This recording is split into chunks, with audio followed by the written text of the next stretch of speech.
In the biting chill of a Michigan winter night in 2003, a young woman named Emily Harlan stepped out from her modest home on the edge of a snow-blanketed forest, her breath forming fragile clouds in the freezing air, unaware that these would be her final moments in the familiar world.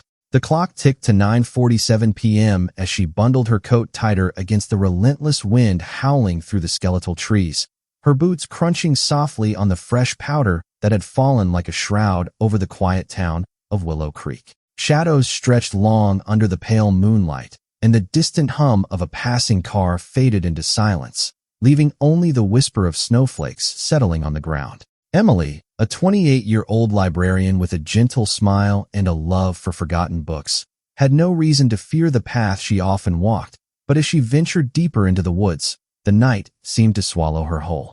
Her footprints, clear and deliberate at first, trailed off into the underbrush, each step a fading echo of her presence. Then, inexplicably, they stopped, just ended in the middle of a clearing, as if the earth had opened up and claimed her.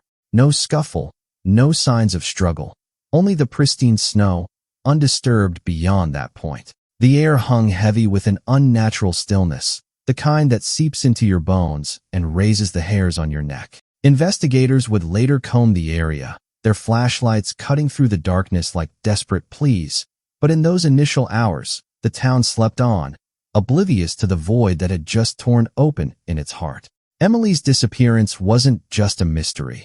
It was a wound that would fester for 2 decades, drawing in whispers of foul play and unspoken fears. How could a woman vanish so completely, her trail erased by the very snow that should have preserved it? The search parties formed at dawn, their calls echoing unanswered through the frost-laced trees, but the forest held its secrets tight. Friends and neighbors gathered, their faces etched with confusion and dread, as the first flakes of a new storm began to fall, burying any hope of quick answers. Yet, in the quiet aftermath, one detail haunted them all: those footprints, leading nowhere, as if Emily had simply ceased to exist. But the truth, buried deep beneath layers of time and deception, was far more sinister than anyone could imagine, not yet revealed, but waiting in the shadows. Emily Harlan's life unfolded like the pages of one of the novels she cherished, filled with quiet joys and unspoken dreams in the close-knit embrace of Willow Creek, a town where winters locked doors tight and summers bloomed with fleeting warmth. Born in 1975 to a family of hard-working farmers, Emily grew up amid the rolling fields and dense forests that defined Michigan's rural heartland, her childhood marked by the scent of fresh hay and the distant rumble of tractors. She was the kind of woman who lit up rooms without trying, soft-spoken, with eyes that sparkled like the lake ice under sunlight, always ready with a book recommendation or a listening ear for a neighbor's troubles. Her days revolved around the local library, where shelves groaned under the weight of stories she curated with care, and evenings often found her volunteering at community events, her laughter a rare warmth against the town's perennial chill. Family described her as the glue that held them together. Her mother, Margaret, recalled how Emily would bake apple pies on snowy afternoons, the aroma filling their modest home with a sense of security that now felt like a cruel illusion. Yet beneath this serene exterior lay subtle undercurrents of longing. Emily had confided in friends about dreams of traveling beyond Willow Creek, perhaps to the bustling cities she'd only read about, a quiet rebellion against the isolation that defined her world. The town itself mirrored her duality, picturesque on the surface, with its Victorian houses lining Main Street and the annual winter festival drawing crowds, but shadowed by economic struggles and the kind of gossip that spread like frost over windows. Neighbors whispered of old feuds and hidden hardships, painting Willow Creek as a place where secrets simmered just below the frozen ground. Emily's bond with her younger brother, Tom, was particularly close. He later shared how she'd help him with homework by the fireplace, her voice steady and encouraging, fostering in him a resilience that would be tested in the years ahead. As the narrative of her life builds, it's impossible not to feel the weight of what was lost, not just a person, but the threads of connection she wove through the community. Her disappearance ripped those threads apart, leaving a tapestry frayed and incomplete. But as the initial shock settled, questions arose about who might have harbored resentment in this seemingly idyllic setting. hints of darkness lurking in the familiar faces around her. As the clock struck 9 p.m. on that fateful February evening, Emily Harlan finished her shift at the library, locking the doors with a satisfying click that echoed in the empty street, the snow already piling up like unspoken regrets. She waved goodbye to the last patron, an elderly man bundled in a worn coat, his footsteps muffled as he disappeared into the swirling white. Emily's routine was predictable.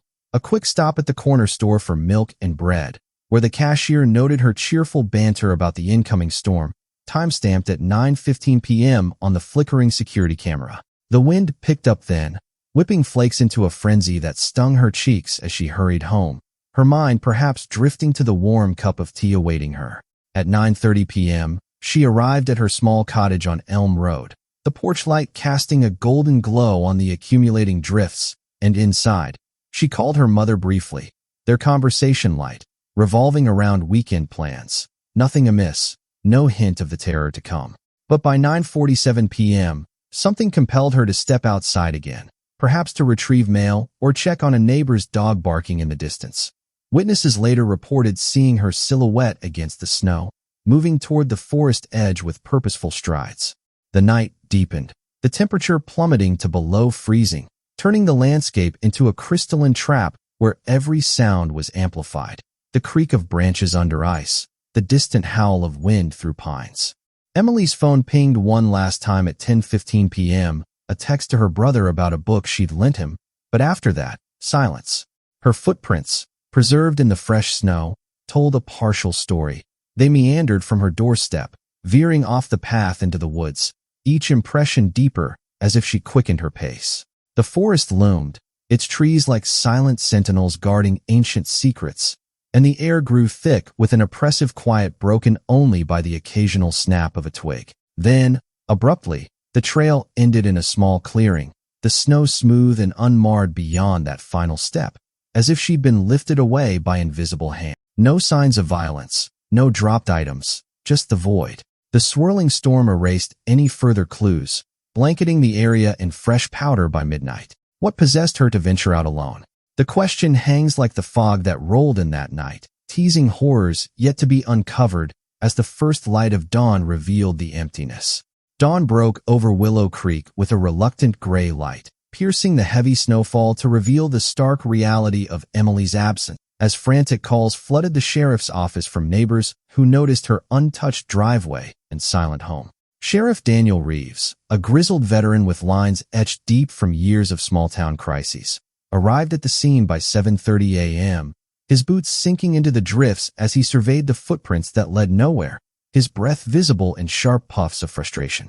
The initial search mobilized quickly. Volunteers in thick parkas fanned out through the woods, their shouts cutting through the crisp air like desperate echoes, while K-9 units sniffed at the frozen ground, tails wagging uncertainly amid the overwhelming scent of pine and ice. Chaos reigned in those early hours. Leads poured in haphazardly, from a reported strange vehicle parked near the forest edge at 10 p.m. to anonymous tips about Emily's recent arguments with a coworker, each one pursued with urgent energy that often led to dead ends.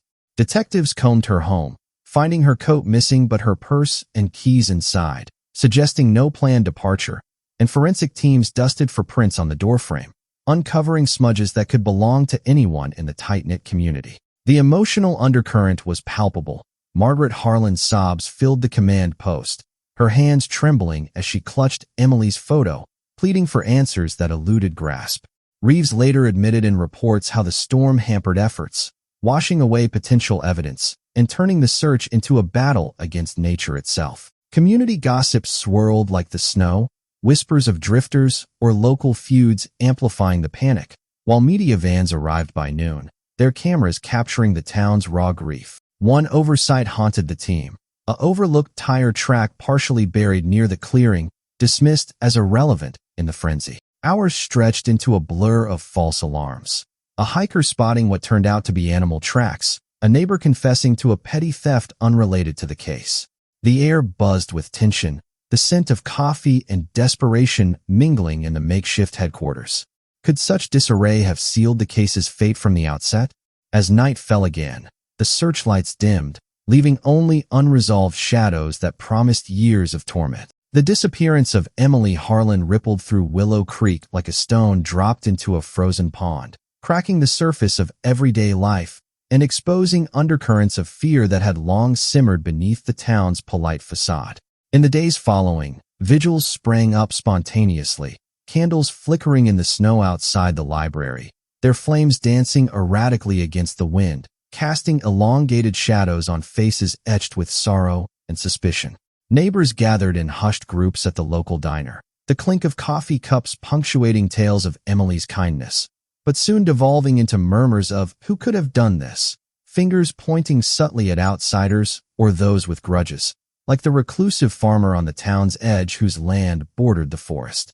The emotional toll was profound. Children were kept indoors, their laughter silenced by parental warnings, while adults locked doors earlier, the creak of floorboards in the night amplifying paranoia. Margaret Harlan became a tragic figurehead, her interviews raw with despair, describing how she'd wake to the sound of wind, imagining it was Emily calling out, her voice breaking as she clutched a scarf still scented with her daughter's perfume. Gossip fueled the fire. Anonymous notes left in mailboxes hinting at affairs or hidden debts, each rumor twisting like smoke through the community, eroding trust. The winter deepened, blanketing homes in isolation, and the once welcoming streets felt haunted, with posters of Emily's smiling face peeling from telephone poles, a constant reminder of loss. Psychological scars formed quickly. Tom Harlan withdrew, his obsession with maps of the forest paths a silent testament to his guilt over not being there that night. Even the church services swelled, the pastor's words on faith ringing hollow against the backdrop of unanswered prayers. Sensory details lingered, the bitter cold seeping through windows, the distant wail of sirens that now carried dread. Heightened emotions peaked during a town hall meeting, where accusations flew, shattering the illusion of unity. In this web of whispers, the truth hid in plain sight, buried under layers of collective denial. But as the initial frenzy faded, the real agony began, a slow burn that would test the town's soul for years to come.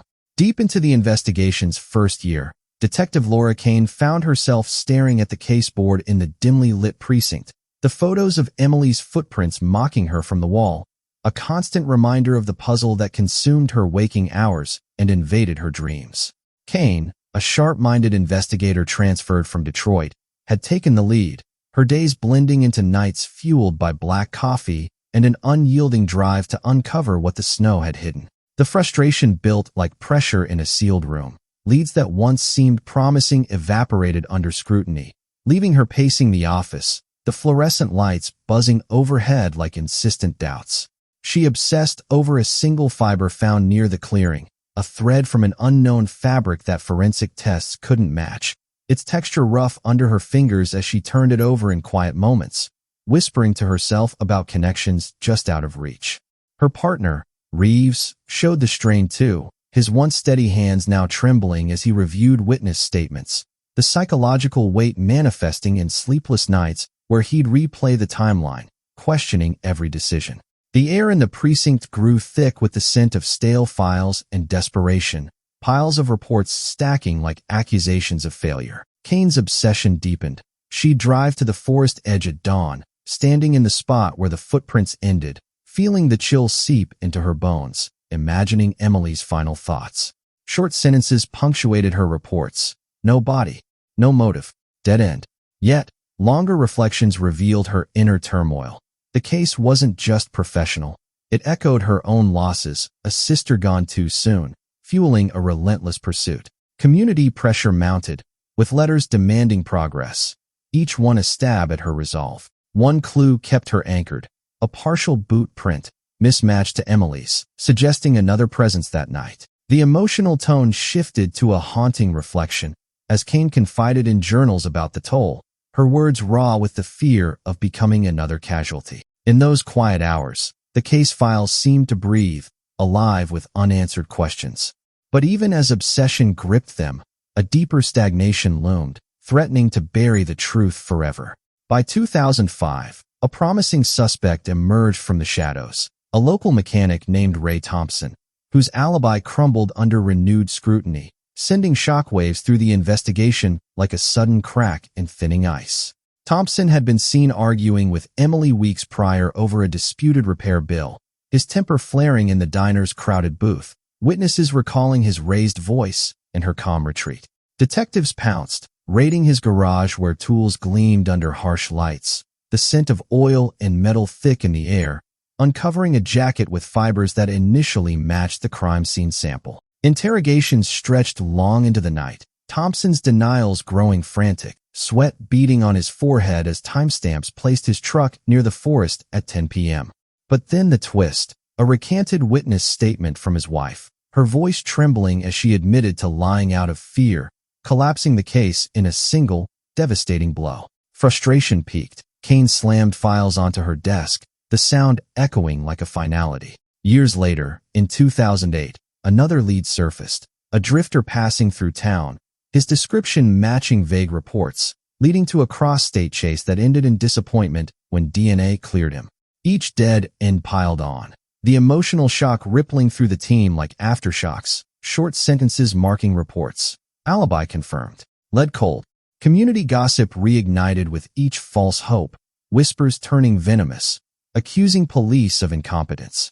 A 2012 tip about buried evidence in the woods prompted digs in frozen earth, shovels clanging against roots, only to yield nothing but exhaustion. Psychological insight revealed the detectives unraveling. Reeves retired early, haunted by what-ifs, while Kane pressed on, her obsession a double-edged sword. The prime suspect walked free, but the shadows of doubt lingered longer, casting a pall over Willow Creek. One particular collapse came in 2015, when a confessed accomplice retracted under pressure, his story unraveling like frayed rope. These twists built suspense, each one a punch to the gut, leaving investigators reeling. Yet, amid the debris of failed pursuits, a forgotten clue simmered, waiting for the right spark to ignite. As the years stretched into a decade, the Emily Harlan file gathered dust in a dimly lit storage room at the precinct, its edges yellowing like forgotten memories, the once vibrant photos fading under layers of neglect. The stagnation hit hardest for the family. Margaret Harlan aged visibly, her once vibrant eyes dulled by endless waiting, spending afternoons in Emily's untouched room, the scent of lavender sachets a faint echo of better days. Community interest waned, vigils turning sporadic, the town's collective memory shifting from acute pain to a dull ache, like a scar that itches in winter cold. Tom Harlan channeled his grief into advocacy, speaking at conferences about cold cases, his voice cracking as he described the void. But privately, despair clawed at him, nights filled with what-ifs whispered into the darkness. The emotional toll manifested in quiet ways. Margaret's health declined, hospital visits punctuated by reflections on injustice, her hands clutching old letters from Emily. Dust motes danced in the slanted light of the storage room, where boxes of evidence sat untouched, forensic reports buried under bureaucracy. How many families must endure the silence of justice denied? The town moved on superficially, new festivals replacing old fears, but undercurrents of sadness lingered, gossip reduced to occasional barroom tales. Kane, now a consultant, revisited the file sporadically, her obsession tempered by time, feeling the weight of unresolved loss like a stone in her chest. Long descriptive passages captured the haunting atmosphere. Winters came and went, snow blanketing the forest anew, each flake a reminder of buried secrets. Family interviews revealed raw pain, Margaret's tearful recount of dreaming Emily's return, only to wake to emptiness. The case's dormancy bred reflection, themes of fading hope weaving through their lives. Yet, in this frozen limbo, a subtle shift brewed, unseen forces aligning for revival. In the crisp autumn of 2021, a new detective named Alex Rivera cracked open the dusty Harlan file, his fresh eyes scanning pages yellowed by time, igniting a spark that pierced the long shadow of stagnation like sunlight breaking through storm clouds. Rivera, armed with advancements in genetic genealogy, dove into overlooked DNA samples from that single fiber, the lab's sterile hum accompanying tests that linked it to a distant relative database, a breakthrough at 2:15 p.m. on a rainy Tuesday. The emotional shift was palpable. Cautious relief washed over the team as Rivera obsessed over connections. His nights filled with timelines sprawled across his desk, the scent of fresh printouts mingling with determination. A sudden clue emerged, an anonymous tip from a former neighbor, time-stamped in the system, revealing a suspicious conversation overheard years ago, tying back to a overlooked vehicle registration. Psychological depth colored Rivera's drive. Haunted by his own unsolved family mystery, he poured energy into re-interviews, his voice steady as he coaxed forgotten details from aging witnesses. Suspense built with each revelation.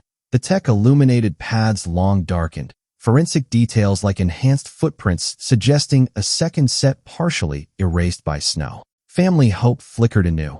Margaret's hands trembled as Rivera updated her, tears of relief mixing with years of pent-up sorrow. The air in the precinct buzzed with renewed purpose, computers whirring as data cross-referenced, unveiling patterns hidden in plain sight. Heightened emotion surged during a late-night call confirming a match, Rivera's pulse racing. This spark promised to thaw the case's icy grip, but the path ahead twisted toward confrontation. With the DNA trail leading straight to a familiar door in Willow Creek, the main suspect emerged as Emily's longtime neighbor, Edward Mills, a quiet retiree whose unassuming facade cracked under the weight of mounting evidence, sending shockwaves through the community like a thunderclap in still air. Mills, who had lived just 2 houses down, always the helpful type offering to shovel driveways, now faced scrutiny as investigators rebuilt the night. His garage light on late at 9:55 p.m., forensic recreations showing how he could have intercepted Emily in the woods. The build-up intensified. Surveillance teams watched his routines, the scent of autumn leaves masking their presence, while wiretaps captured cryptic calls hinting at guilt. Community gossip resurfaced, old whispers of Mills' odd behavior amplified, neighbors recalling his fixation on Emily's comings and goings, psychological insight revealing a hidden obsession born of loneliness. Evidence layered like accumulating snow, a matching boot sole from his shed, fibers from his coat aligning perfectly, each detail a nail in the coffin. Suspense heightened with stakeouts, Rivera's team closing in, the tension thick as fog rolling off the lake. Foreshadowing loomed. The neighbor everyone trusted hid a darkness that would shatter the town's illusions, his calm demeanor unraveling in subtle slips. Interrogation prep included timelines pinned to walls, the room humming with anticipation. Emotional shock peaked as family learned of the betrayal, Margaret's face paling at the revelation. The net tightened, inevitable as winter's return, leading to the dawn of reckoning. At dawn on a crisp 2023 morning, arrest warrants in hand, detectives descended on Edward Mills' home, the door creaking open to reveal his startled face, the culmination of 2 decades crashing down like an avalanche unleashed. Rivera led the charge, his voice firm as he read the charges. Mills' hands shaking as cuffs clicked into place at 6:12 a.m., the metallic sound echoing in the quiet street. The interrogation room filled with tension, the air stale with sweat and confession, as Mills initially denied everything, his eyes darting like trapped animals. But evidence mounted, DNA irrefutable, a hidden journal unearthed from his attic detailing his fixation, pages yellowed with obsessive entries. Shock rippled through. Short sentences marked the breakdown. I didn't mean to. It was an accident. The confession spilled out, detailing how a confrontation in the woods turned violent, his panic leading to concealment in the frozen earth. Family vindication came in waves, Tom's tears of relief mixing with rage, Margaret collapsing in sobs as justice dawned. Interrogation quotes pierced the narrative. She saw too much, Mills whispered, his collapse complete under the weight of truth. Emotional peaks hit during the replay of his admission, the room's silent save for his broken voice. Relief washed over Willow Creek, but the shock lingered, a town reeling from betrayal. Resolution arrived, yet scars remained, paving the way for reflection. In the wake of Edward Mills' life sentence, Willow Creek exhaled a collective breath held for 20 years, the courtroom's wooden benches creaking under the weight of finality as the gavel fell. But the echoes of loss reverberated like distant thunder over thawed landscapes. Margaret Harlan found a fragile peace, planting a memorial garden where flowers bloomed defiantly against Michigan's harsh seasons, her reflections on healing shared in quiet interviews. the scent of earth a balm to her wounded soul. Tom channeled grief into advocacy, speaking of systemic failures in cold cases, his voice steady now, urging reforms that might spare other families the agony. The town transformed subtly. Vigils turned to commemorations, posters replaced by plaques. Yet themes of injustice lingered, a reminder of how proximity to evil can blind even the closest communities. Psychological depth emerged in survivors' stories. Kane, retired, visited the site, feeling closure in the rustling leaves, while Rivera pondered the human cost of obsession. Broader impacts rippled, new tech protocols adopted statewide, inspired by this breakthrough. The haunting atmosphere persisted. Winters still brought whispers of Emily's spirit in the wind. In a case frozen for 2 decades, can true healing ever melt the ice of loss? Reflections on resilience wove through the narrative, leaving a lingering sense of fragile hope amid enduring shadows.